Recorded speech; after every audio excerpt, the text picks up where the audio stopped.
Hola y un saludo a todos los celtistas y a todas las celtistas a lo largo y ancho del mundo. Soy Antón García Fernández, os hablo en esta ocasión no desde Jackson, Tennessee, sino desde mi despacho aquí en la universidad, en la pequeña localidad de Martin, también el estado de Tennessee, aquí en los Estados Unidos de América. Nueva visita del Celta que se salda con nueva derrota del Celta y además 3 goles de nuevo en un partido lejos de Balaídos. Es lo que ocurre. El Celta fuera de casa está teniendo muchos problemas esta temporada y, bueno, empezamos diciendo que nadie acertó la porra porque el resultado final fue Español de Barcelona 3, Real Club Celta de Vigo 1, con un gol de penalti de Yago Aspas tirado exactamente como mi profesor de filosofía del Rosales 2 en Vigo decía que había que tirar los penaltis. Rasos y cerca del palo porque se alejaba el balón del guante del portero o de la portera, en el caso del fútbol femenino. Bueno, vamos directamente y vamos a ver si podemos tener un poco de idea de qué está pasando con este Celta fuera de casa con varios invitados.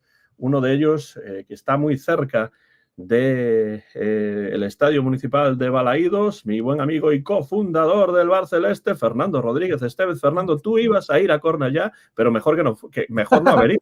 Sí, estaba con la inercia de ir a todas partes a ver al Celta, pero me alegro de no haber ido porque realmente luego lo analizaremos, pero vamos, el Celta no hizo ni el intento de puntuar, que eso ya me preocupa más y choca mucho con la idea que viene pregonando Claudio Giraldez, pero luego entro en más detalles. Además, viste el partido desde lo que ahora llaman el balcony, ¿no? El balcony, la sala balcony, sí, me estrené en esa iniciativa. En inglés, o sea, no llega el gallego, el español, hay que decir en inglés estos lugares. Claro, porque, o no funciona, hay que decir balcony. Porque se vende mucho mejor el producto. También es verdad que es un producto gratuito para los socios, pero sí, es una zona muy bonita que coincide entre marcador y tribuna. Es una zona allí, a nivel, así a una altura media. Y bueno, se ve todo el estadio desde allí y hay como una especie de bar, cafetería bastante grande, bastante amplia, cómoda, con una pantalla gigante y bueno, ahí pudimos sufrir el partido con Mon y con Jorge Luis Bueno. Sí, Jorge estaba por allí, Mon estaba por allí también. No sé si en esta ocasión se pasarán por el Bar Celeste o no, pero si se pasan, pues los incluiremos en cuanto lleguen, como está ya preparada también en Vigo, al haber terminado ya su jornada laboral. Susi Bugallo, Susi, bienvenida al Bar Celeste. ¿Viste el partido en el balcony o en otro lugar? Pues la idea, yo también me alegro de no haber ido a Cornellá, muchísimo. Y la idea era unirme a la idea de Fernando de ir a verlo desde el balcony. No pudo ser, tuve que asistir a un curso en Pontevedra y llegué bastante justa, así que dije, bueno, pues nada, lo vemos donde se pueda. Tocó una cafetería y donde me dio tiempo a verlo nada más llegué. Pues sí, la verdad es que yo lo vi en casa a una buena hora aquí, realmente, porque eran las 11:30, pues justo antes del almuerzo, y yo esperaba pues algo un poco mejor, porque el Celta llegaba a un partido en Cornellá ante un equipo que necesitaba los puntos, que estaba teniendo más problemas que el Celta. Pero bueno, no hay otra manera de acercarse a este partido o de iniciar el acercamiento a este partido que preguntarnos, Fernando, Susi, ¿qué le está pasando al Celta fuera de Balaídos? Yo realmente no lo entiendo. Hay una falta de intensidad, hay muchos problemas que se están dejando ver mucho más fuera de casa que en casa. ¿Pero por qué? ¿Qué está pasando? Bueno, a ver, yo prefiero centrarme en este partido y no hablar de tendencias, porque en el fútbol las tendencias se pueden romper en medio segundo. Entonces yo voy a contar lo que vi y, bueno, y por desgracia, pues lo que me pareció. Yo lo que vi fue un Celta, al principio, demasiado mentalmente superior, que no físicamente, sino mentalmente creyéndose superior y esperando a que el Español hiciera algo. No a hacer algo el propio Celta, sino esperando a que el Español hiciera algo para poder actuar en consecuencia. Y eso me parece que va contra la filosofía de Claudio, pero al 100%, además. O sea, Claudio, y además lo dije el otro día, Claudio es un entrenador que lo que dice normalmente lo hace. Y eso no se puede encontrar en todos los entrenadores. Esta vez no. Esta vez el Celta se dedicó a esperar, pero literalmente, a esperar a que el Español hiciera algo. O sea, solo había que ver el tiempo que tenía Starfelt el balón en sus pies sin hacer nada más que tenerlo en los pies y andar por el campo. Entonces, claro, pues con esa actitud, claro, el Celta espera que el Español haga algo, reaccione y bueno, y entre comillas cometa algún error, pero la partida le salió bien al Español. El Celta fracasó en ese intento de no intentar nada. Ahí es donde fracasó el Celta el otro día, ¿no? Y luego, bueno, 3 fallos tremendos en defensa, otra vez, en el contragolpe. Es increíble que de un córner te puedan meter un gol, pero pasó. Y luego los otros 2 también, fallos en defensa. Pero bueno, consecuencia en parte de esto, de esperar a que pase algo, de especular, algo que el Celta no estaba acostumbrado a hacer, y menos con Claudio Giraldez. Me lo podría esperar de Benítez, pero de Claudio Giraldez no. Entonces, para mí esa fue la clave, ¿no? Y me voy con mucha rabia, porque el Celta, yo creo que futbolísticamente e individualmente, no creo que sea un equipo para estar con el Español en un 3-1 de diferencia, pero jugamos a eso. Creo que el Celta jugó a eso el otro día y creo que se equivocó y no es fiel a la idea de Giraldez. Boas noites a todos, di por aí Tino Vaz, boas noites Tino, boas a todos e a todas que están aí no chat. Se queredes deixar comentarios, pois facede, eu vou metelos como sempre na pantalla. Fernando non quere falar de tendencias. Como veste iso, Susi? Realmente hai que falar de tendencias xa, porque levamos varios partidos, 4 puntos de 21 posibles fora da casa, moitos goles encaixados. Como ves a este Celta lonxe de Balaídos?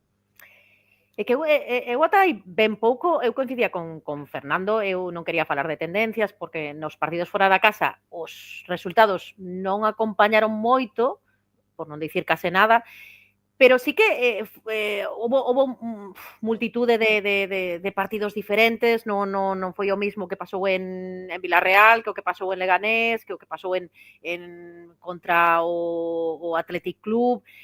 Foron partidos moi diferentes. O que pasa é que, claro, eu vendo o partido, este último, creo que é o partido que máis me preocupou ata agora.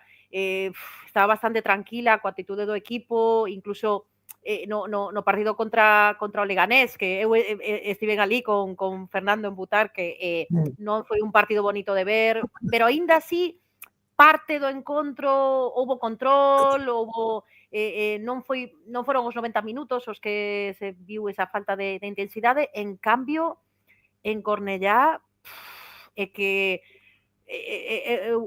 despois cando falemos de a quen se lle dan os puntos esta xornada, a min vaime custar moito atopar algún xogador que destaque máis por riba de outro, porque eu estou de acordo contigo, Antón, faltou todo, intensidade, como dicía Fernando, estivemos agardando a ver que facía o rival, moi pouco intensos, imprecisos nos pases, moi descolocados, algo que o Celta, sabe, é un equipo que a mí gústame velos no campo, estamos normalmente, o esquema témolo claro, aínda que poida haber erros que se cometan no campo, pero é que eu creo que do outro día, sí, os goles viñeron motivados ou provocados por erros puntuais, pero non creo que o resultado fose únicamente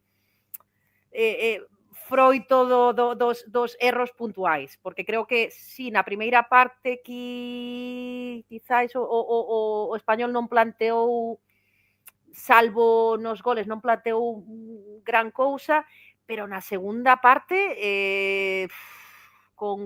salvo en algúns momentos que tivemos máis control, que intentámoslo un pouquiño máis, que chegamos con un pouquiño máis de claridade, pasáronos un pouquiño por encima tamén, o sea, non levamos o control do partido en ningún momento, na miña opinión. O cual, realmente, Susi, é interesante, porque realmente o Español, dende o comezo do partido, entregou o balón. Sí. Viuse atrás un pouco ou moito e deixou o balón pro Celta, pero o Celta na primeira metade, por exemplo, pois tocou o balón moitísimo, toque aquí e alá, pero pouca profundidade, non? Iso é o que a mí me preocupaba deste partido, que estaba a ver que o Celta, pois polo plantexamento do partido e polo plantexamento tamén dun Español que precisaba puntos, que precisaba gañar ou alo menos empatar o partido, pois realmente deixou.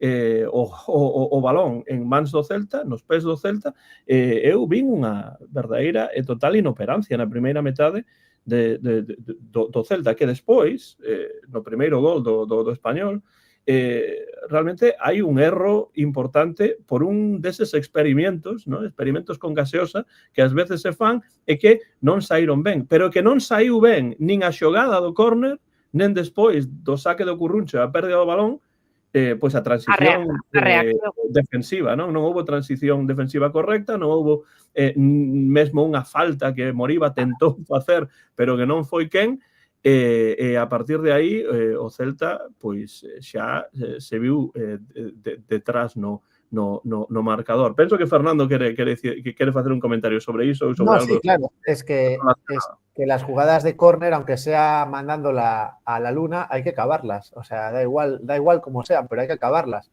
Es como una jugada de ataque.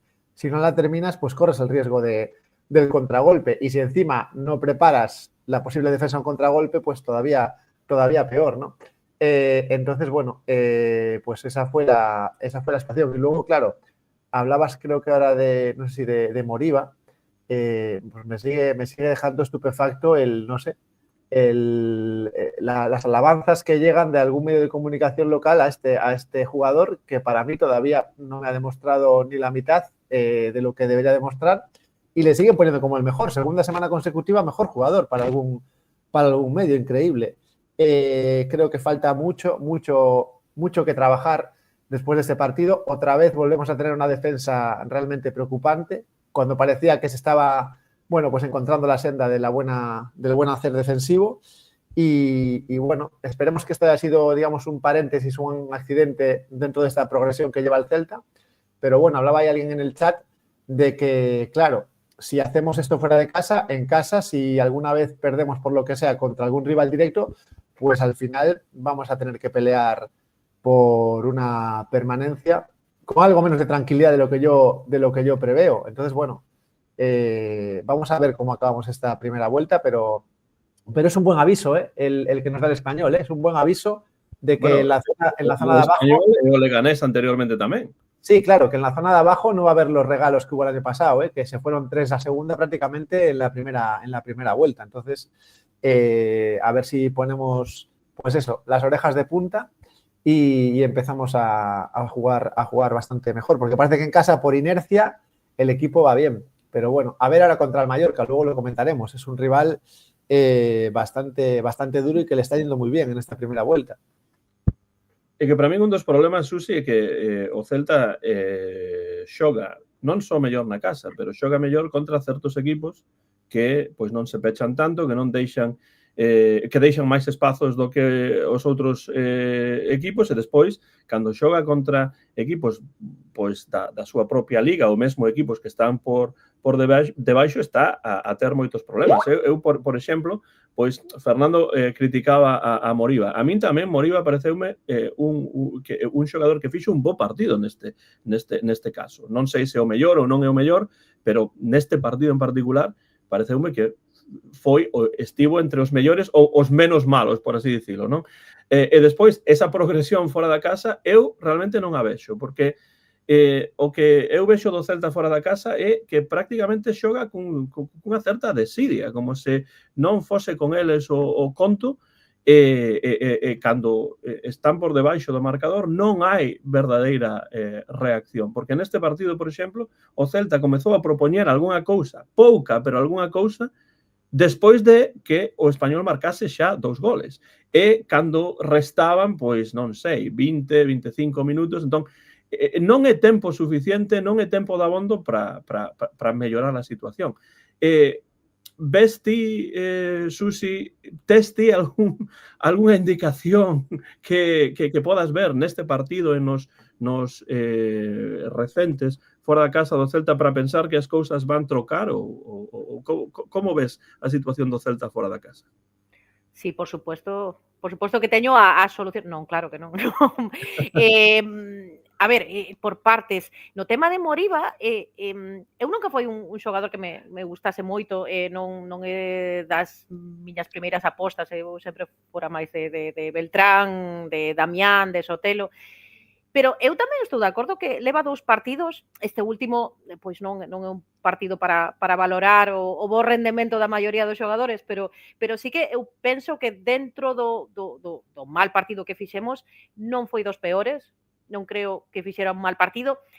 O que pasa que a mí, o que me pasa con Moriba é que o tema velocidade a min pareceme un xogador excesivamente lento. Pareceme un xogador que técnicamente ten moitísimas cousas, pareceme que é intelixente xogando tamén, pero pareceme lentísimo. Non sei, faltalle un... O mellor é que non é o tipo de xogador que eu estaba esperando, o mellor é que o comparo cun Sotelo, cun Damián, non sei. Pero sí que eu tamén estou de acordo contigo, Antón, que non fixo un mal partido, tendo en conta o que tiña ao redor, que a verdade non hai moito de onde tirar neste encontro. E despois...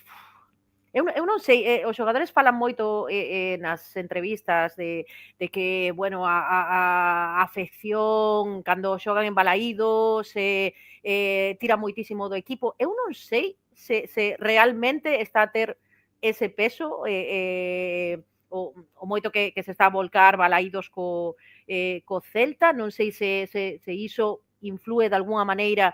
Tamén é certo que xogando, como ti dicías, Antón, contra algúns equipos como Barcelona, un Real Madrid, un Atleti, parece que xogamos de outra maneira, porque non se pechan tanto atrás, pero claro, entón temos que pensar que hai que buscar un plan B, porque hai moitísimos equipos nesta liga que non xogan como... que non fan un fútbol bonito, por así decirlo. Hai moitos máis equipos que se asemellan máis ao Getafe que o Barça ou o Celta, ou o mesmo Celta xogando. Así que creo que aí Claudio vai ter que ten moita plancha por diante e vai ter que buscar unha maneira de buscar unha alternativa para eses partidos que se poñen tan difíciles que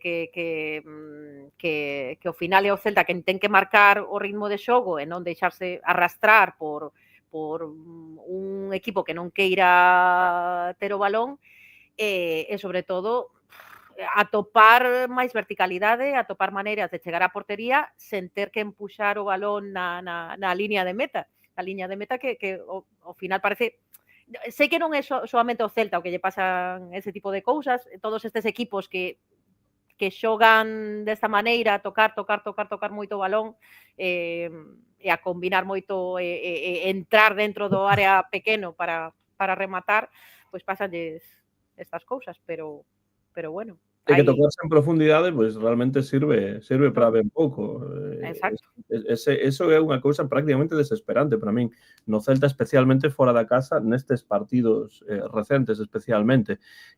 Fernando, ten plan B ou non ten plan B Giraldez, especialmente cando xoga fora da casa? Bueno, yo para cerrar el tema de Moriba, decía Susi lo de la lentitud. Yo no le critico la lentitud porque hay jugadores lentos que son buenos, pero es que Moriba de momento es lento y malo. Entonces, bueno, vamos a ver si por lo menos la segunda parte la mejora. En cuanto al plan B, yo creo que no es que lo tenga que tener. A mí me parece perfecto. Es que yo además estoy a favor de que el Celta juegue igual en casa que fuera. O sea, pero ¿por qué? Los partidos no son lo mismo. Pero ¿cómo no? Que no. El campo es el mismo y los objetivos son los mismos. O de buxo táctico será diferente, os xogadores que teñen diferentes tamén. Pero ¿por qué tiene que haber un plan B? Si vas a jugar contra un equipo que da igual... Pero un plan B, por exemplo, cando o partido non está a funcionar, pues... durante el partido, hombre. Claro, durante el partido. Ya ha demostrado Giraldez que cuando tiene que mover piezas las mueve y además le da igual que sea en el medio del partido o hacia el final. O sea, ahí Claudio no le tiembla la mano. Lo hace en muchas ocasiones. De hecho, en este partido, en el descanso, si no recuerdo mal, también hizo algún cambio. Con lo cual, yo creo que ahí Claudio es bastante flexible. O sea, no va con su plan A hasta el minuto 80-90. Aquí lo que pasó en este partido es que el propio equipo, yo no sé si por órdenes de Claudio o no, espabila solo cuando encaja gol. O sea, en este partido el Celta, hasta que encaja gol, no hace la primera jugada más o menos de peligro. Es que además fue matemático, fue encajar el primer gol y primera jugada de peligro del Celta, porque el resto habían sido amagos. Pero fue primer gol en contra primera jugada de peligro. Y claro, no puede ser. Pues eso es resultado de la especulación y lo que dije al principio, de esperar a ver qué hace el Español. Y esto me parece de una superioridad no real, o sea, de un equipo que mentalmente se cree mejor de lo que es, y por eso digo que es un buen toque de atención este partido contra el Español, ¿no? Yo creo que esto Claudio lo sabe, o sea, alguna vez lo ha dicho, ¿no? Que no podemos creernos algo que no somos. Entonces estamos en un proceso de construcción de un equipo que viene de pasarlo muy mal el año pasado y viene de no jugar a nada el año pasado, a de repente que hay una idea clara, que todos coincidimos en esa idea, tanto club como jugadores y técnicos, pero claro, los cimientos hay que ponerlos poco a poco y en ese crecimiento pues hay estos picos de sierra que estamos sufriendo, ¿no? Y el otro día fue un claro ejemplo. Entonces, bueno, yo insisto, creo que no vamos a sufrir, pero claro, palos como el de este fin de semana, pues te hacen dudar un poco, ¿no? Yo insisto, creo que no va a ir la cosa a mayores, pero bueno, está bien que de vez en cuando nos den este toque de atención. Susi, non sei se querías engadir algunha cousa. Sí, é que eu a min tamén gústame pensar que o Celta sempre teña un estilo propio, que xogue igual en Balaídos que fora. O que pasa que eu creo que esta pasada xornada non xogamos como en Balaídos, non se xogou, nin sequera fomos quen de mostrar o xogo. Se polo menos mantemos a nosa personalidade, o noso estilo, non funciona, bueno, polo menos somos fiéis o que sempre estamos a propoñer, pero que outro día non houbo ni eso, por iso sí que eu estou de acordo con Fernando que no tema cambios eu a tope con Claudio, reaccionou pronto, non esperou o comezo así como comezou a segunda parte, xa houbo, creo que foron 2 cambios, entrou Borja, entrou alguén máis, non? Williot tamén. Entón, nese sentido, eu sí penso que é un tipo que reacciona así como ve que hai pero reacciona a hora de mover pezas no campo. Nalgúns momentos ti podes ser moi fiel ao teu estilo e se o ves necesario, en algún momento quizá o esquema de xogo tamén hai que cambialo. E podes seguir sendo fiel a ti mismo, pero nalgúns momentos eu sí penso que situacións desesperadas, non? Como se di, pois medidas desesperadas, hai que facer algún, polo menos ter ese plan B durante o encontro, non de inicio, pero sí que poidas poñelo en práctica. Claro, eu penso que hai que matizar certas cousas, non? O Celta, despois de 15 xornadas de Liga, ten 18 puntos. Está máis ou menos na metade cara abaixo da táboa clasificatoria. Entón, non podemos realmente falar dunha crise deportiva, dunha crise de resultados, dunha crise en xeral. O que sí está claro é que deses 18 puntos só 4 se conseguiron fora da casa, non? Entón, ás veces, as estatísticas pois cantan, non? Din numéricamente cousas que pois podemos ver tamén no terreo de xogo, non? Entón, eu non penso que a situación do Celta, estas dúas derrotas, ademais importantes, 3-0 fronte ao Leganés, 3-1 fronte ao Español, sexan unha razón para baixarse do giralcóptero, para comezar para nada o equipo, o xogo, o adestrador, pero sí para pois facer unha crítica constructiva de decir, se o Celta está a conseguir puntos na casa, pois terá que ir fora e xogar dun xeito diferente e conseguir tamén certos puntos fora, porque senón, pois as matemáticas non dan do xeito máis axeitado e máis adecuado, non? Entón, iso é o que eu digo, que eu estou, dende logo, a tope con Giraldez, pero hai que dicir que, por exemplo, a min o plantexamento deste partido fronte ao Español non me gustou, con xogadores fora do seu lugar, con certos cambios que para min non tiñan demasiado sentido e con un equipo que a min pareceume que non era o equipo axeitado para xogar fronte ao Español fora da casa. Pero tamén hai que dicir que unha cousa é o debuxo táctico, o 11, etcétera, o que faga o adestrador, e despois tamén a actitud de algúns xogadores e do equipo en xeral cando xoga fora, que semella que precisa a Oliveira dos 100 anos, que precisa a calor dos seareiros, porque senón non consiguen crear ocasións de gol claras. Estou a falar de crear ocasións. Na primeira metade eu non podo realmente lembrar ocasións claras do Celta. Bueno, despois pois xa tiñan 2 goles en riba, non? Entón, iso é o que me preocupa. Non vou baixarme do giralcóptero porque o Celta non este a xogar fora da casa, pero hai que dicir dun xeito constructivo que o Celta non está a xogar ben fora da casa. Sí, a ver, es verdad que no está jugando bien y yo ahí estoy de acuerdo. Tú puedes cambiar el estilo, puedes cambiar la forma de jugar, pero la actitud tiene que estar siempre por encima, y la actitud a veces, aunque no juegues como en casa, pues te puede hacer ganar puntos. Y hablando de estadísticas, que lo comentabas tú antes, Antón, estoy de acuerdo con Giral. Dicen una cosa, le decían el otro día, no, es que ¿cuántos goles en contra lleva este equipo? Y decía, a mí me da igual mientras yo sea capaz de ganar. Es decir, si yo soy capaz de ganar 5-4 o 4-3, pues al final los goles en contra me van a dar igual. Y yo en ese punto estoy de acuerdo con él.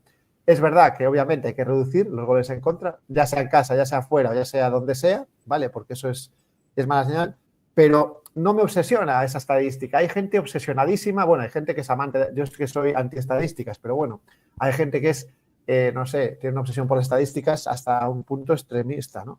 Yo no, yo digo, mira, méteme 7, si te meto 8, me da igual, vamos a estar tan contentos. Y al final de liga, bueno, pues nos podemos quedar con la parte negativa de los goles encajados o con la posición en la que hemos terminado, con los puntos que hemos terminado, que es lo que realmente vale.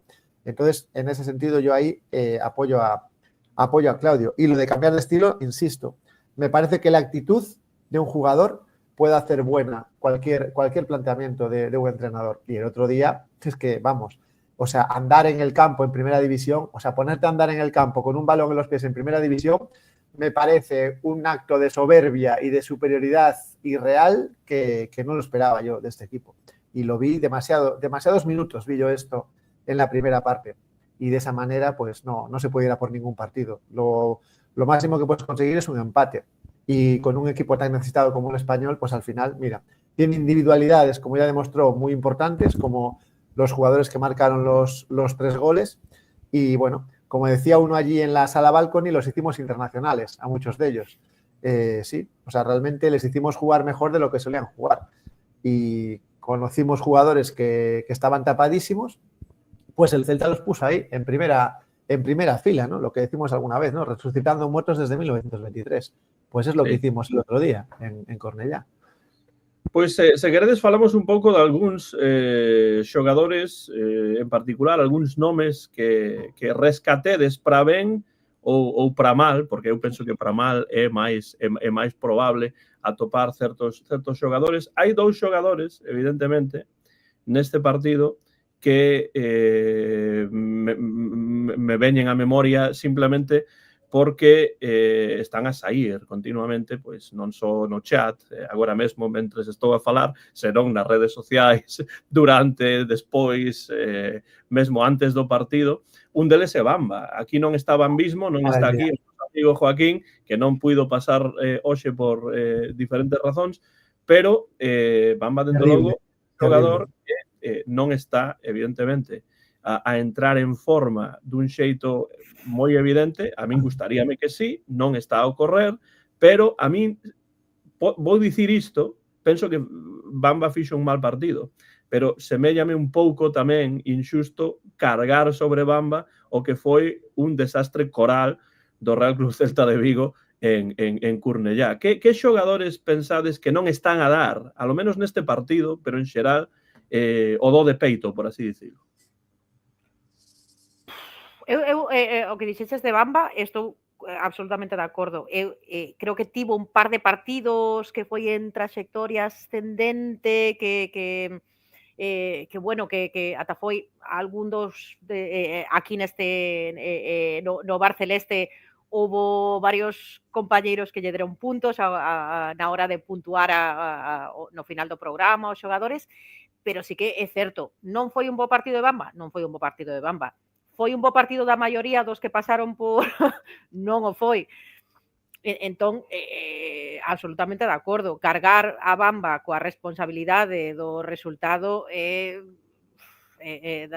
do mesmo xeito que non se pode culpar a un só xogador, non creo, a pesar de que hubo nalgúns casos que foron os erros foron localizados ou puntuais de algún xogador, foi, como dixeches, un desastre coral, Sí, un desastre sí, coral. O sea, para mí absolutamente, que non cabe ningunha duda.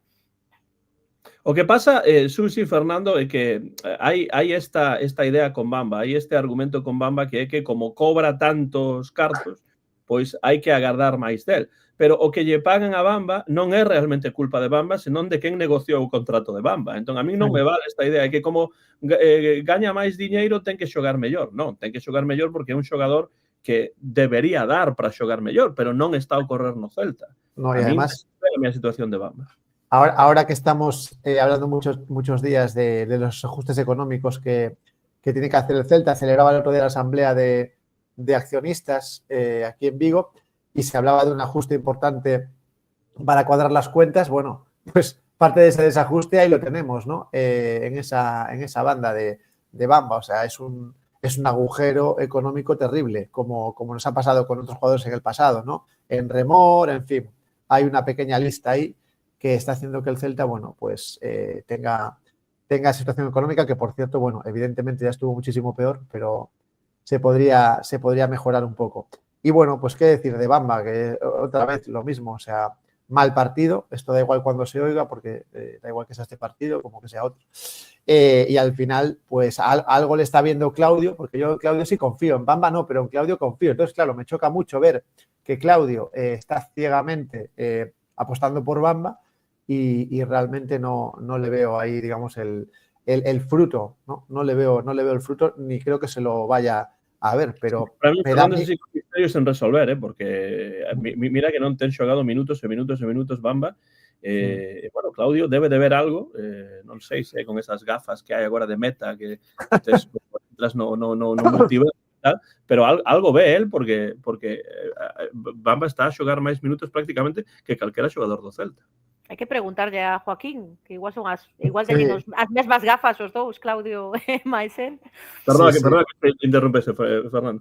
No, si ya no iba a decir nada más. O sea, es que creo que es es lo mismo cada fin de semana. Es decir, la esperanza de que aporte algo, de que acabe alguna jugada, porque no ha acabado ninguna de las 850 que ha empezado, aún no ha acabado ninguna. El día que la acabe, pues me levantaré y aplaudiré, pero de momento no ha pasado.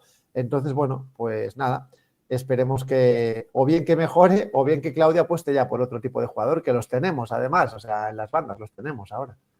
Outro nome sona a grego, porque é grego, que é Tasos Dubicas, que tamén está a ter unha primeira metade de tempada pois bastante discutible tamén, non? Susi, como ves a situación de Dubicas, que non está a marcar os goles que agardábamos, sobre todo despois deses goleos da pretempada, que non importa moito realmente a pretempada, pero bueno, daba a sensación de que a mellor pois collía carreriña, non? E despois marcaba máis, pero está a ter problemas tamén Tasos Dubicas que non se atopa a gusto no Celta, Semeria.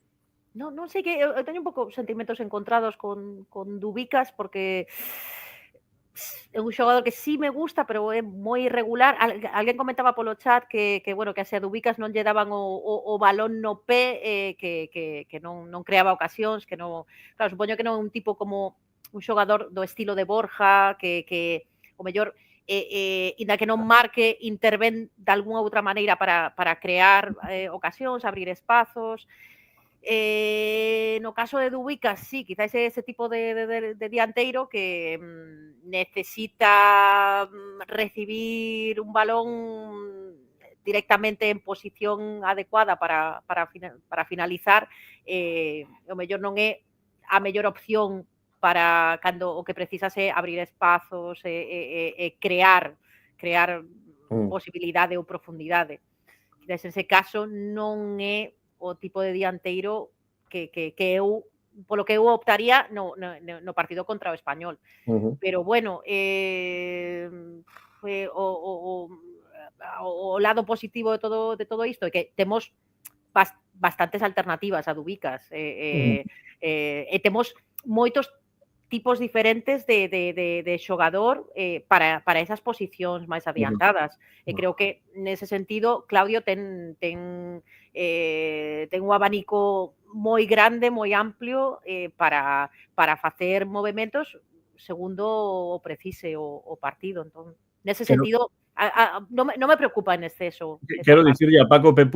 que non é a miña intención comparar a Tasos, Dubicas con Bamba, simplemente pois estou a sacar algúns nomes de xogadores que pois non están a dar o que moitos agardábamos deles, non?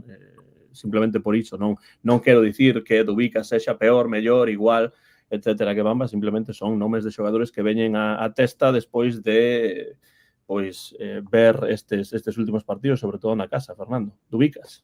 A ver, a mí Dubicas me parece que es un delantero con un olfato de gol tremendo, pero tanto de cabeza como con el pie, y lo ha demostrado. Pero, bueno, pues no está ahora mismo, digamos, en su mejor momento, y también, lo dije el otro día, ¿no? Le falta, yo creo que más trabajo defensivo. Cuando digo defensivo es presión, más intensidad, porque incluso cuando sale de la segunda parte, porque ahora está jugando de titular, pero cuando sale de la segunda parte, ostras, es que parece que sale cansado. O sea, no puede ser. O sea, tienes que salir en la segunda parte. O sea, mira a Borja Iglesias cómo sale en la segunda parte, cuando le da un rato en la segunda parte. El otro día contra el Barcelona, es que fue de lo mejor que vi yo en Balaidos el otro día, de lo mejor. O sea, salió un rato, pues en ese rato lo hizo todo bien, todo. O sea, le faltó que metiera ese gol, pero es que el resto lo hizo perfecto. Pasó perfecto, trabajó, casi marca un gol que hubiera sido ya, vamos, tremendo. O sea, hubiera sido una fiesta completa. Entonces, ahí tiene que mirarse Dubicas y, bueno, espero que se esté mirando, porque ese es el mejor espejo que puede tener. Pero en cuanto al olfato, no dudo nada en que lo tiene, porque lo ha demostrado. Además de todas las maneras, de cabeza y con el pie, con lo cual, pues tiene una edad perfecta aún para dar muchísimo en el Celta. Y estoy viendo ahí ya, digamos, unos pronósticos tremendos, ¿no? Que si lo vamos a vender por poco, que si, en fin. Yo creo que Dubicas... Este para min é o problema tamén, non? Cando estamos a falar de xogadores, non? É que eu realmente, a mí gustaríame controlar un pouco máis de economía para comprender un pouco que pasa con ese burato negro económico que é o Celta. Non vou dar aquí clases de economía porque non é o meu, non entendo, recoñezo que non é o meu. O que pasa é que eu o que vexo é que tempada tras tempada tras tempada estamos a falar de precisar cartos, precisar millóns, un certo número de millóns. Entón, finalmente, un pregunta, onde vai ou onde van eses cartos e como é posible que cada tempada teñamos o mesmo discurso de que agora precisamos 34 millóns, a ver se imos vender ou non vender ben a este xogador ou a este outro xogador. Claro, a min iso úleme un pouco, cheirame un pouco a que a situación non é unha situación de poñer o énfase preciso en cuestións deportivas outra vez. Porque se estamos a falar de que de súpeto o Celta, de súpeto para min como seareiro, eles saberían dende antes, os que controlan de economía, de finanzas, etc. Pero como seareiro do Celta, como seguidor do equipo, eu escoito de súpeto que 34 millóns son precisos cando houbo ventas, etcétera, etcétera. Estou seguro de que haberá unha explicación financiera, unha explicación económica, etcétera. Pero ás veces un pregunta, onde van eses cartos? E por que eses cartos non se invirten do xeito que nos gustaría na confección dun equipo? Bueno, y luego las ventas, claro, es que el Celta tiene jugadores buenos que los vende por buen precio, pero ¿cómo los vende? A cómodos plazos, o sea, somos la cenicienta del mercado de fichajes, pero sin ninguna duda, vamos. O sea, damos jugadores por una millonada, pero eso sí, en cómodos plazos. A Gabri Veiga se le iba a vender por 40 y era innegociable, se le vende tarde, mal y en comodísimos plazos. A los árabes, que tienen el dinero que, vamos, dan un paso y sale de una baldosa 500 pavos. Precisamente por eso ia este xogador a unha liga como a árabe por cuestións económicas, non por cuestións futbolísticas. Con todo o meu respeto para a liga árabe, que, bueno, o terei ou non o terei porque non coñezo o que ocorre coa liga árabe, porque non sigo a liga árabe, pero teño a sensación de que é unha cuestión máis económica do que deportiva, non? Sí, pero bueno, con Sí, todos os respetos, pero ali é onde van os xogadores a morrer ou a facerse de ouro, pero deportivamente non parece a priori que sexa un destino moi atractivo. no, Perdoa no. que interrumpí. No, no, sí, ya terminé. Si no, es simplemente eso, ¿no? O sea, creo que nos minusvaloramos a nosotros mismos, que ya es lo que faltaba. O sea, que te infravaloren fuera, vale, pero tú a ti mismo, no sé, hazte un poco respetar. Al menos con lo poco que puedes sacar a veces del mercado, pues, no sé, vende un poco mejor. Pero bueno. Claro, di enjuto aí, o de ter que vender cada ano, creo que está claro que é polo límite salarial, pero claro, ese sintagma, ¿no? Límite salarial, prácticamente semella pois a excusa ben ou mal intencionada que se pon todos os anos, ¿no? Entón, claro, eu levo tempo tentando enterarme ben do que é a cuestión esta do límite salarial e como yo prefiero no enterarme, te lo digo en serio. Non teño nin idea exactamente do que, pero evidentemente apélase continuamente a esa idea do límite salarial, como di correctamente enjuto. Entón, xa que falamos de cartos, de fichaxes, ese tipo de cosas, recupero esta pregunta de Antonio Pérez. Ese ao mellor hai que fichar algo en Nadal? Imos tan fortes? Claro, é unha pregunta que podería ter sentido, pero que realmente ten pouco sentido dende o punto de vista de que xa se dixo que en Nadal non se va a fichar. Hombre, pero no porque no se necesite, porque no se puede ahora mismo. Efectivamente. Entón, a pregunta de Antonio Pérez sí que ten sentido porque podemos tratar de respostar o que el di. O Celta precisa fichar en Nadal, aunque non vai a fichar, pero precisa fichar en Nadal, o equipo precisa reforzos dende o voso punto de vista ou os reforzos están xa na casa? Dale, Susi. Eu non penso que teñamos que fichar en Nadal, tanto porque, mira, se podemos aforralo para que imos gastalo. Eu tampouco estou moi ao tanto de como funciona isto do límite salarial, prefiro como ti dis, Fer, eu prefiro non saber nada, non fago ningún esforzo por poñerme ao día. Se vive mejor así, hazme caso. Sí, eu vivo máis tranquila, bastante dor de cabeza me dá pensar nos resultados dos partidos. Eu non creo que sexa preciso fichar agora Nadal no mercado de inverno. Eu creo que co que temos na casa é suficiente. Eu creo que temos plantilla dabondo para facer fronte ao que queda de tempada, contando con Copa do Rei. O que pasa é que, bueno, hai que tentar ofrecer outra cara, sobre todo fora da casa, pero eu creo que se as lesións van respetando os xogadores e non pasamos por épocas de ter a enfermería chea de xente, eu penso que co que temos do filial e co que temos na casa, máis que suficiente. Además, se non hai de onde tirar, pois mira, para que imos pensar en gastar? Xa falaremos ao final de tempada a ver que pasa, quen sae, quen entra, como vai o tema, pero eu penso que co que temos, eu estou moi contenta coa plantilla. Eu vexo os partidos... Pensas que o plantel deste ano é mellor do que o ano pasado, entón, Susi?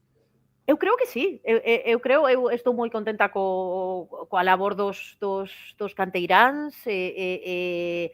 actitude e que xa xente que estaba o ano pasado e que non xogaba con Benítez ou non se sentía tan cómodo xogando como o ano pasado, como ben dicía Iago Aspas, que esta tempada el persoalmente síntese dunha maneira totalmente distinta no campo, pois eu penso que entre os canteiráns que subiron e que están a facer un bo papel, máis xente que xa estaba do ano pasado que estáse a topar moito máis cómoda no terreo de xogo, máis algunha que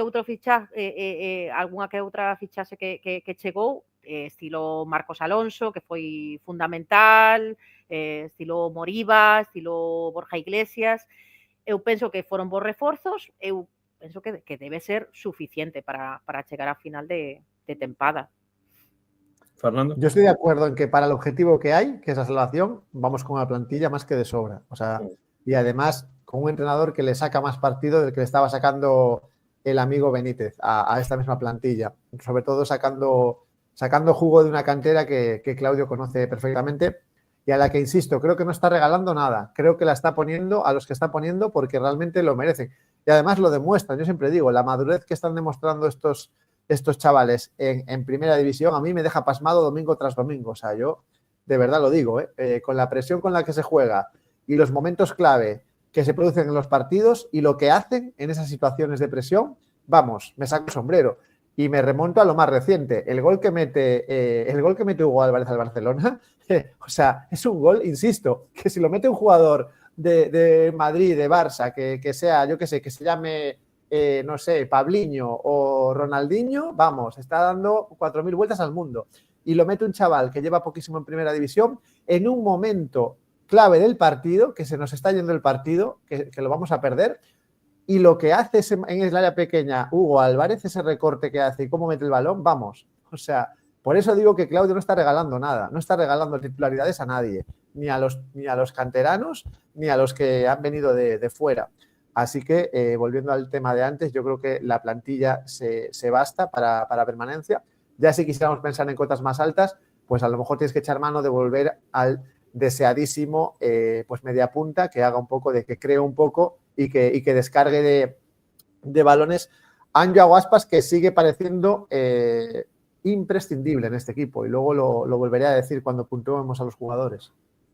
Claro, iso de que non regala titularidades estou totalmente de acordo, coa salvedade de Bamba, porque Bamba está prácticamente sempre de titular. O que quero dicir tamén é que é importante ver que hai xogadores que están a afianzarse nas súas posicións, non? Entón, eses trocos masivos que houve no comezo da tempada, pois xa son menos masivos, tamén é certo. O que pasa é que no centro do campo é precisamente onde máis cambios hai, porque penso que a fórmula non se atopou aínda.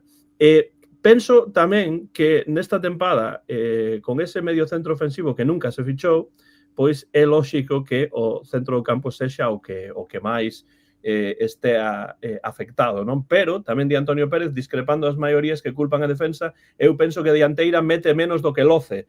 Claro, a ver, esta é unha cuestión tamén. A defensa mellorou, iso está claro. Pode ter erros porque todas as defensas teñen erros porque senón non habería goles máis que con xenialidades dos dianteiros, non? Pero tamén é certo que falta, ás veces, efectividade arriba, non? Non no partido do Español, porque prácticamente non se crearon ocasións, entón aí sí que a falta de efectividade non pode entrar, non? Pero hai partidos nos que o Celta crea ocasións, se marca, colócase por diante no marcador e as cousas son máis sinxelas.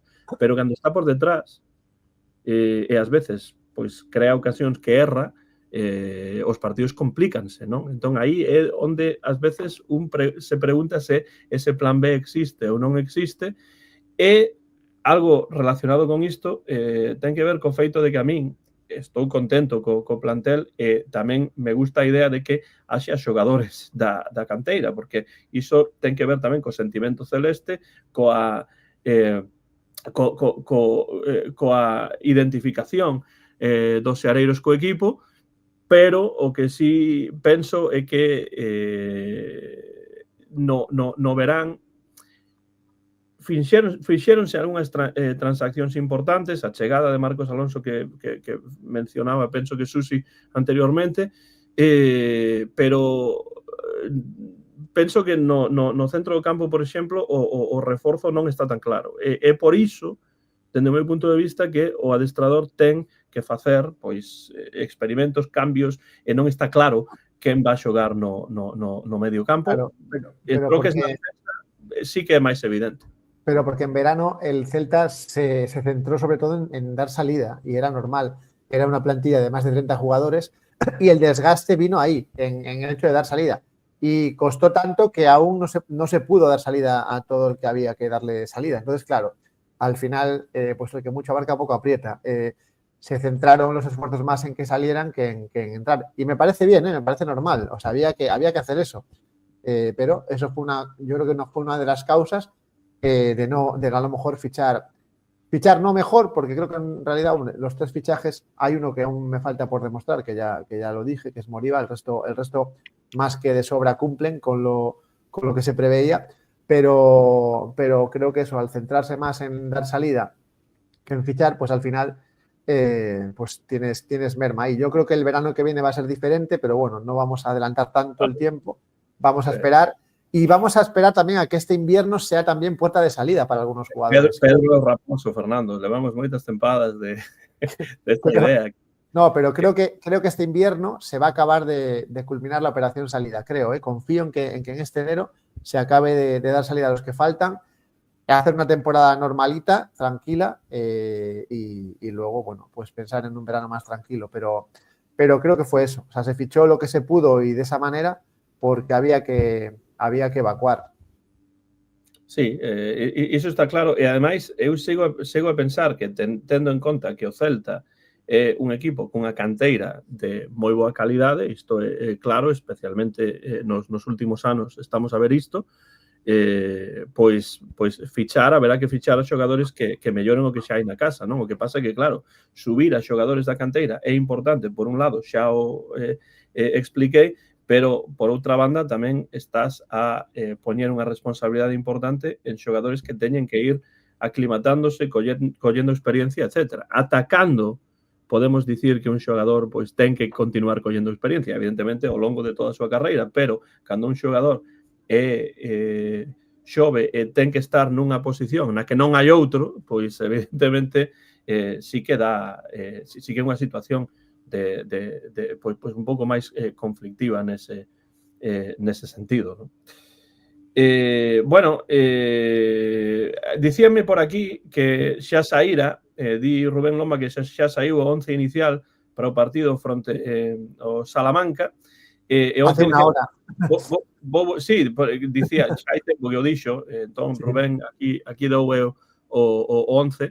Iván Villar, Javi Rodríguez, Carlos, Eidú, atención, volta Eidú na Copa, Chervi, Hugo Sotelo, Fran Beltrán, Mijailo, Svedberg, Durán e Alfon para este partido contra un equipo que evidentemente está por debaixo, moi por debaixo evidentemente da categoría do Celta, pero bueno, a un partido nunca se sabe, ¿no? Y fuera de casa, cuidado. Claro, aproveito para preguntarvos, xa que o partido vai comezar dentro dun minuto exactamente, así que, bueno, quen este a ver o Barceleste desexe, prefira ver o partido do Salamanca, pois moi mal, que quede aquí no Barceleste. Multipantalla. Que teña, claro, multipantalla, efectivamente. O Celta, bueno, como vedes o Celta na Copa este ano? É dicir, pensades que é posible que este Celta chegue, por exemplo, a unhas semifinais, a unha final de Copa ou non? Que o ano pasado posicioneime, estaba arribísima dicindo a Copa é nosa este ano e mira o que pasou. Así que non o sei. O certo que non o sei. Bueno, gústame escoitar que se están a facer moitos cambios, que hai xogadores que non disfrutan de tantos minutos. Estes partidos de Copa parécenme máis algo de pensar en posibles resultados ou se chegaremos a clasificarnos para as últimas eliminatorias. Sí que paréceme unha boa maneira de darlle minutos e probar a xogadores que non disfrutan de tantos minutos ou da confianza do míster durante a Liga.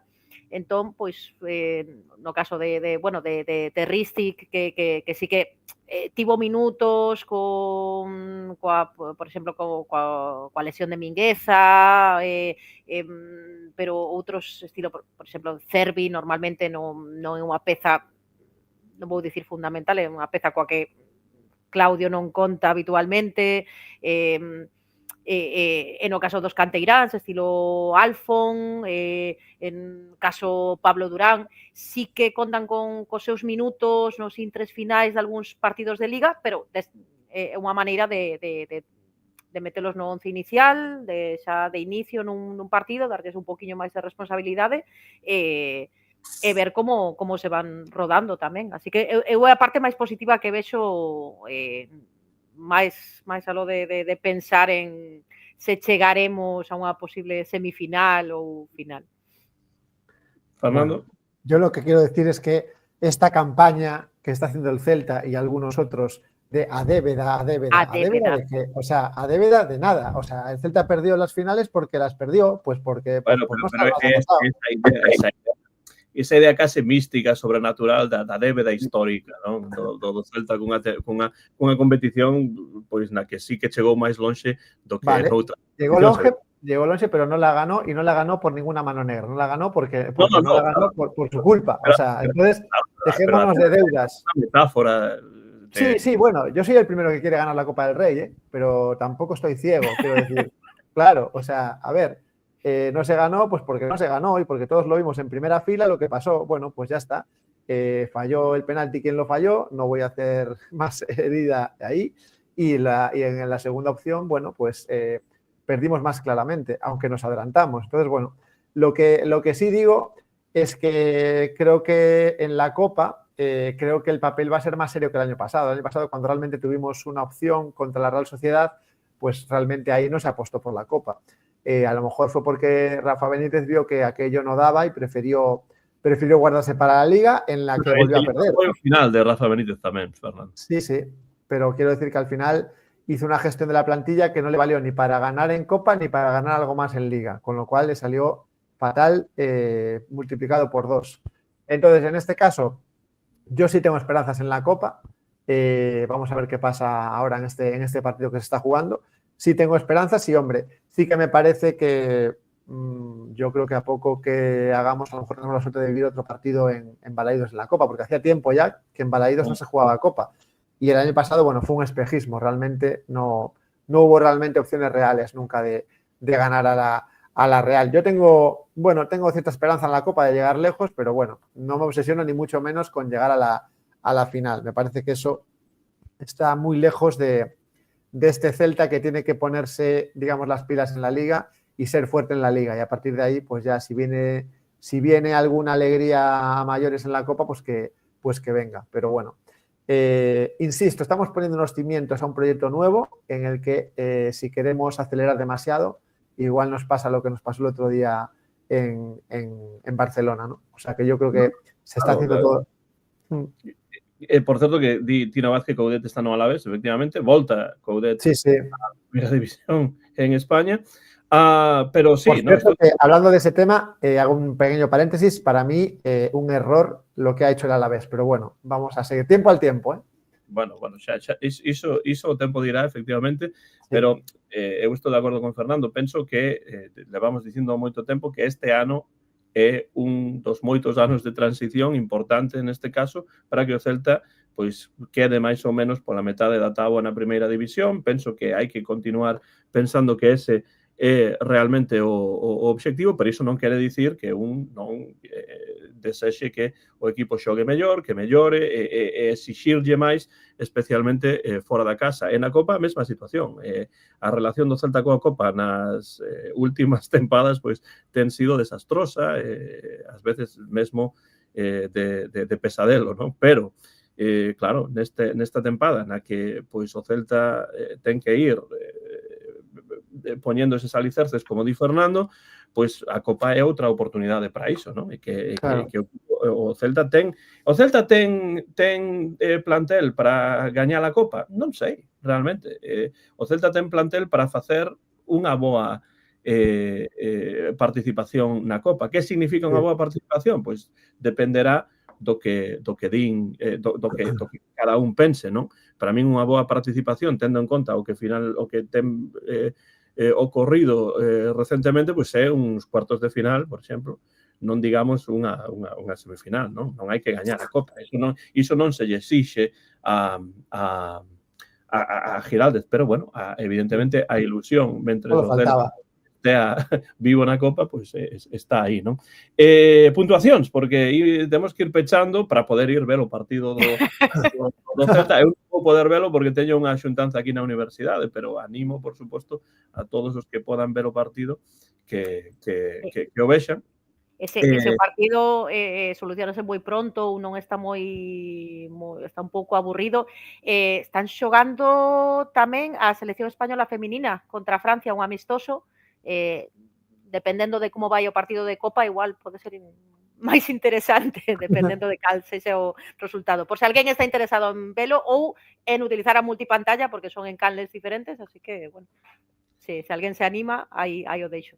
Pois imos cos puntos deste partido que vai ser difícil, no partido anterior, 5 puntos para Ilaix Moriba, 3 puntos para Javi Rodríguez e 1 punto para Alfon. Iso foi o que os convidados e a audiencia do Barceleste decidiu, así que o top 5 de xogadores, Iago Aspas con 26 puntos, Borja Iglesias co 50%, 13 puntos, e Karl Starfel con 13 tamén, Óscar Mingueza con 12, Marcos Alonso e Guaita con 9 e Javi Rodríguez con 8. Ese é o top 5 e por certo que a porra dos ouvintes, pois neste caso pois non podemos engadir nada, pero no partido anterior Lois Márquez xa está primeiro con 3 puntos, Rubén Lomba con 2 e despois hai varios, entre eles Fernando, o noso amigo Cumbias en absoluto e moitos outros, Mon tamén por aí, Susi tamén, cun punto, eu sigo sin acertar absolutamente nada. Pero bueno, imos cos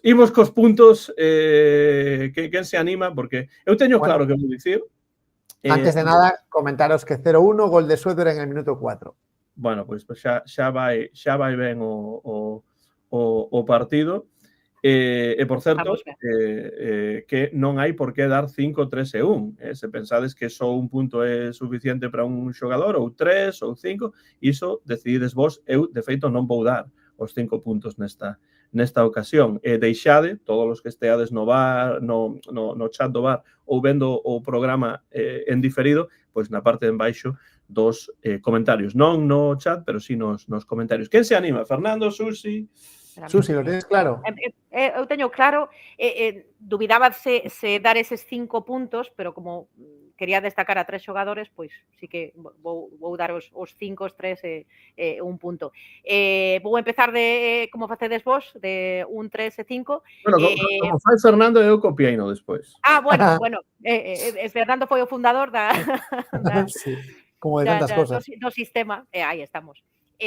Pois mira, un punto para Ilaix Moriba, porque a pesar de non ser un dos meus favoritos, eu penso que fixo un bo partido, penso que estivo dentro de que ninguén estivo de 10, nin sequera de 8 ou 7, si estivo cara a parte alta da táboa no que ten que ver cos que destacaron. Un punto para Ilaix Moriba, 3 puntos para Mingueza, que bueno, creo que a pesar de non ser o seu mellor partido, como de case todos os seus compañeiros, sí que creo que foi dos que aportou máis verticalidade nalgúns momentos do encontro, e os 5 puntos van para don Iago Aspas Juncal, porque ao final, nos mellores, nos peores momentos, facendo mellores ou peores partidos, sempre está aí, sempre aporta, sempre tira do carro.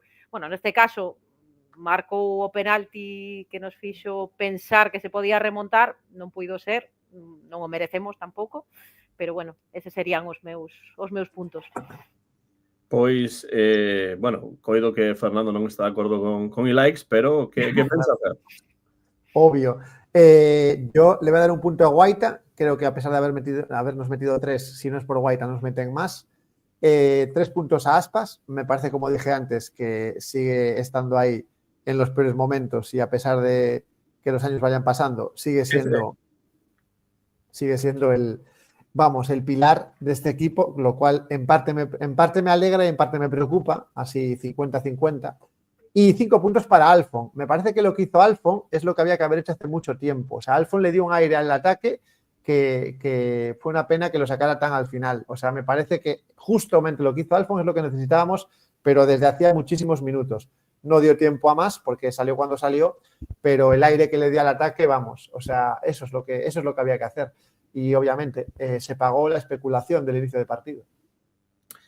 Eu vou dar un punto a Guaita, un par de boas paradas, unha delas un verdadeiro paradón. Penso que podería ter feito un pouquiño máis no terceiro gol, pero bueno, Guaita un punto. Non vou dar 5 puntos, porque penso que neste partido pois, é difícil dar 5, e non vou estar de acordo aquí con Fernando, porque para min Moriba foi dos mellores, entón 3 puntos para Moriba, non 5, 3 puntos neste caso. 5 sería... Demasiados. 3 son multitud, entón. Dicía alguén por aí no chat xa hai un tempo para ir pechando que o partido do Mallorca vai ser un partido difícil porque é un bo equipo, Sí, sí. a pesar de que, bueno, pois ven de perder 1-5 fronte ao Fútbol Club Barcelona, que, bueno, polo de agora é líder da primeira división, ainda que o Madrid ten, penso que un partido menos, pero, bueno, 1-5 é o resultado Mallorca-Barcelona, pois unha man, non, para o Mallorca que, bueno, non sei se iso terá ou non terá consecuencias positivas ou negativas para o Celta. O mellor é pensar no que o Celta vai facer e non no equipo contrario, pero o partido fronte ao Mallorca non é un partido sinxelo. Despois de 2 derrotas con 3 goles encaixados fora da casa do Celta, voltar a casa, por suposto, co apoio da afección, pero un Mallorca que é un equipo complicado. Fernando, Susi, Fernando, ¿qué pensades? Hombre, no lo estoy siguiendo mucho, pero solo hay que ver dónde están en la clasificación. No creo que sea casualidad después de casi toda una primera vuelta, con lo cual, vamos, mis respetos más sinceros hacia este equipo que con Yago Barrasate, que puso a los Osasuna donde lo puso realmente en el mapa, pues con el Mallorca está haciendo lo mismo. Tiene individualidades muy importantes este equipo y si aún encima le aporta la agresividad e intensidad que tienen los equipos de Yagoba, pues imagínate. Yo me quedé con un partido de los Osasuna jugado hace no muchos años contra el Celta, no sé si hará 1 o 2 años, que es que nos comieron, pero desde el minuto 1 hasta el 95 físicamente, o sea, fue un tsunami. Y me imagino que estará haciendo lo mismo con el Mallorca. Con lo cual, si a eso le sumas la calidad individual, pues más que complicado el partido. Así que bueno, yo también espero que después de lo que pasó contra el Español, que sepamos rehacernos. Pero vamos, partido complicado y bueno, hay que intentar sacar puntos ya. Estamos en el Ecuador cerca de la primera parte de la temporada y bueno, me conformo con rondar los 20 puntos, que es la mitad de la permanencia. En cuanto al estilo, ya sé cuál tenemos, o sea que eso no lo vamos a cambiar y eso me alegra de jugar como estamos jugando, con excepciones como las que hoy hemos analizado, pero lo dicho. El mono de trabajo hay que ponerse el viernes y nada de especular, como especulemos. Coincide con a clase para min, así que non vou poder verlo en directo, pero bueno. Bueno, aquí es festivo, con lo cual, pero lo que decía, que se dejen de especular, dejémonos de especular, porque ya vemos a dónde nos conduce, ya sea el rival como sea malo, bueno o regular. O sea, dejémonos de especular, por favor. Susi, Mallorca.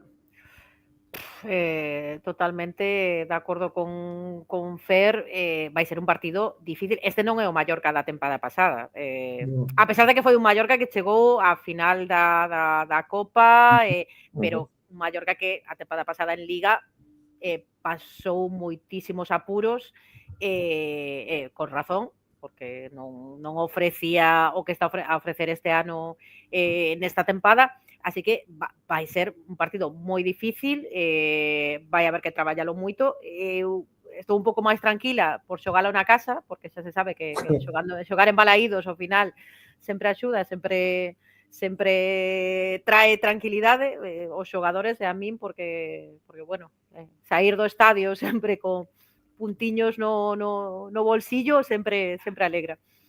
Entón, bueno, espero que estén a traballar esta semana, que estén a revisar todo o que se fixo mal no partido contra o Español, que foi case todo. A ver se les dá tiempo.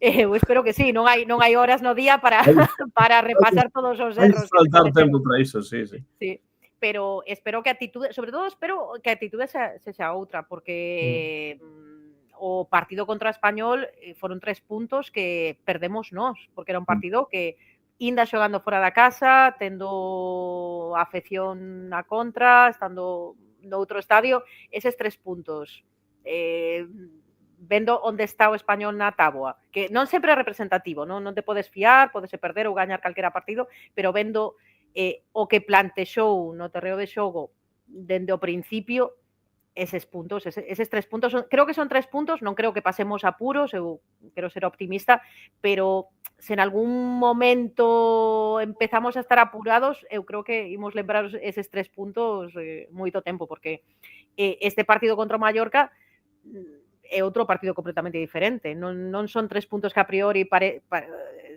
vayan ser sinxelos de facer que queden empalaídos, e vai ser unha victoria que en caso de acadala vai levar moitísimo máis traballo. Así que, Haríamos, ademais, eses 20 puntos que dicía Fernando, bueno, na xornada 16 non estaría mal, logo dende o punto de vista dos puntos, da situación numérica, pois estaría ben. Entramos no Porra Time, entón, dicimos o mesmo a quen estea no chat, que deixe o resultado e tamén os goleadores, se queren, na parte de abaixo dos comentarios. Bueno, que comece Susi, porque creo que ten bastante clara a situación do Celta Mallorca. Eu vou dicir un 2-1. Eu vou pensar que imos puntuar tendo o factor campo a favor, e goles de Borja Iglesias e vou dicir Williot. Sempre digo Williot, logo non xoga,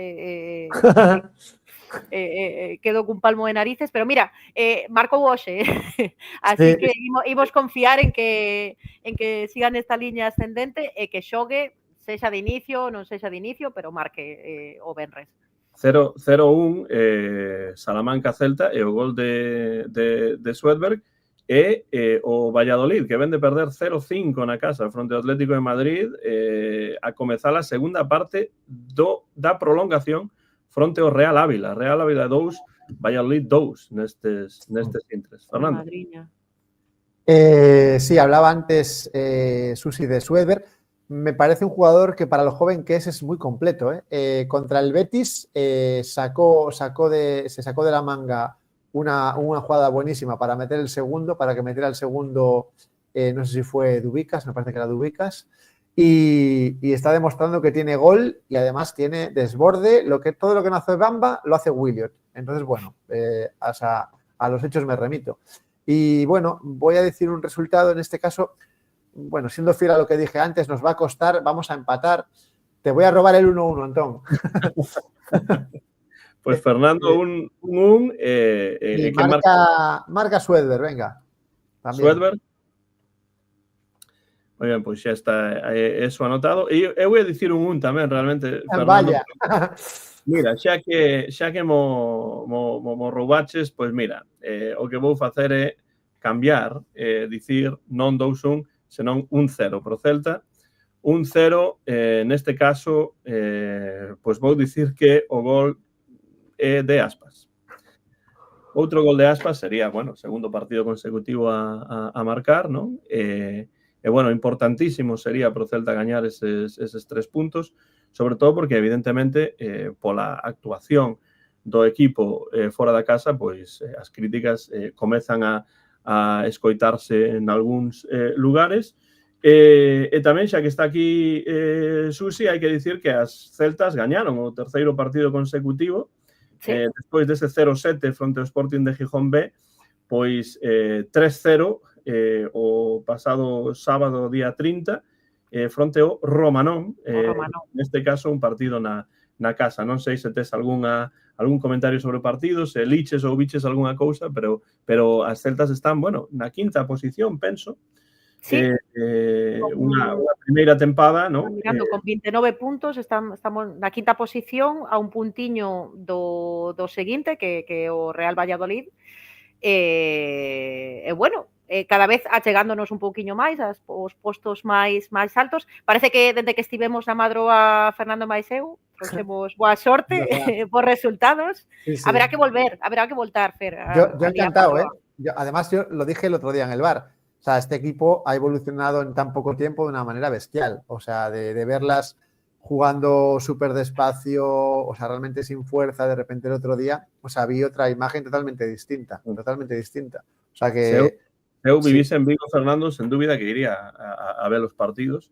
Penso que é importante que despois de que se dese este paso de crear esta sección de fútbol femenino no Celta, pois que haxa un apoio o máis masivo que sexa posible da afección, non? Entón, bueno, eu animo a xente que vive en Vigo a que se achegue aos partidos das Celtas, que se eu estivese aí, sen dúbida que o faría. O ascenso vai estar complicado, pero bueno, é a primeira tempada e o obxectivo podería ser o ascenso, pero tamén pode ser pois facer unha boa participación nesta primeira tempada e continuar a crecer coa axuda do clube, por suposto, pero coa axuda do público tamén. Sí. Hai que pensar que temos non un, senón dous equipos de Vigo entre os 5 primeiros postos dá un poquinho, eu estou contentísima de ter este equipo por fin, este Celta feminino. Dá un poquinho de rabia que equipos como o Sárdoma, non? Que xa estaba aí de antes, que o mellor non este tendo a repercusión que está tendo o Celta por falta, polo que é evidente, non? Polo respaldo dun clube máis grande, pero bueno, haberá que achegarse tamén nalgún momento a algún partido do Sárdoma que están Pues a ter moi bons resultados. Foron dos poucos equipos que contra os que se perderon, contra os que perderon as Celtas, así que bueno, todo positivo de momento. Sí, pues de feito, o Sárdoma está terceiro con 31 puntos, é dicir, dos máis do que o equipo céltico das Celtas. Bueno, se non tedes nada máis que engadir, pois podemos desexarlle a mellor sorte a Coudet, un tipo que a min me cae moi ben personalmente, porque lembra Mike Muras que Coudet volta á Liga Española, non no Celta, senón neste pregunta, no sí, yo a Coudet, por supuesto que le tengo mucho cariño y le deseo lo mejor, pero la pregunta es ¿qué pretenden o dónde pretenden estar los directivos del Alavés? ¿Dónde pretenden que esté ese equipo? O sea, esa es mi pregunta cuando hacen este cambio de entrenador. Pero bueno, tiempo al tiempo. Pues mira, Fernando, se atopamos por aí un podcast do Alavés que seguramente ten que haber. Seguro. Podemos poñernos en contacto con eles e preguntarlles como está esa situación e por que Coudet volta á Liga Española precisamente no Alavés e que cale a aposta do equipo, ¿no? Sería interesante mandarles unha aperta para o Chacho, Coudet, de todos os celtistas. Sí, pero sobre todo de Antonio García Tejero, que é verdadeiramente moi coudetista. Coudetista. De entrada, mi apoyo total y absoluto al entrenador saliente del Alavés. Eso que vaya por delante. O sea, me parece una injusticia brutal lo que se ha hecho con el entrenador saliente. Bueno, pois eu realmente non teño información como para facer o meu comentario sobre iso, pero Fernando sí que a ten e por iso dá... Mucho máis, pero bueno. Tentarei ler algo sobre o tema porque eu estou un pouquiño perdida tamén, non estou moi ao tanto da situación do Alavés. Intereseime porque entereime do tema Coudet, foi unha alegría saber que voltaba. Preguntaba tamén alguén no chat que por que non estaba Antonio, que falase Antonio, di algo Antonio. Bueno, Antonio non viu o partido, el dixo que non ia ver o partido primeiro porque era fora da casa, pero tamén porque tiña un acto literario no Culturgal e entón pois non participou porque a Antonio non lle gusta evidentemente participar se non viu o encontro. Nós sí que o vimos e por iso estamos aquí, pero a vindeira semana sen dúbida Antonio e outros convidados estarán tamén no Bar Celeste. Susi, moitas grazas como sempre por respostar a chamada e un pouco máis estiveches aquí un pouco máis de tempo do que eu agardaba porque había unha certa hora na que tienes que liscar. Non pero bueno, pasa nada, retrasei un pouquiño o tema e chego ben, chego a tempo. Grazas a vos por invitarme como sempre, un placer compartir un ratiño aquí contigo Fer e contigo Antón, e bueno, co toda a xente do chat. Falabas de Antonio, eu creo que cando o sinal de que o Celta empeza a mellorar fora da casa será cando Antonio poida voltar a ver un partido fora da casa, aínda que sexa por televisión. Así que, bueno, ese será un grande sinal cando Antonio este aquí despois dun partido fora da casa. Antonio e Vicente Javier Zúñiga, que di sempre nos comentarios que el non quere ver un partido do Celta fora da casa ata que as cousas non melloren tampouco. Fernando, moitas grazas tamén a ti. Bueno, agardámoste no vindeiro programa porque has estar en Balaídos igual que Susi. Pues sí, nada, un placer veros a los dos como siempre. Bueno, a Susi la tengo más cerca y la veo de vez en cuando en persona, pero a ti también un placer verte como si estuvieras aquí prácticamente. Y nada, lo dicho, un placer estar en esta casa, en esta mi segunda casa, que es el Bar Celeste. Pois agora, mesmo entre a túa casa que estás aí, ti mesmo na túa casa e ao mesmo tempo na segunda casa que o Bar Celeste. Bueno, rematamos con ese berro para axudar ao Celta nun partido complicado como vai ser ese Celta de Vigo Mallorca do venres. Preparados? Vamos. Como sempre, o de sempre. ¡Ala! ¡Celta!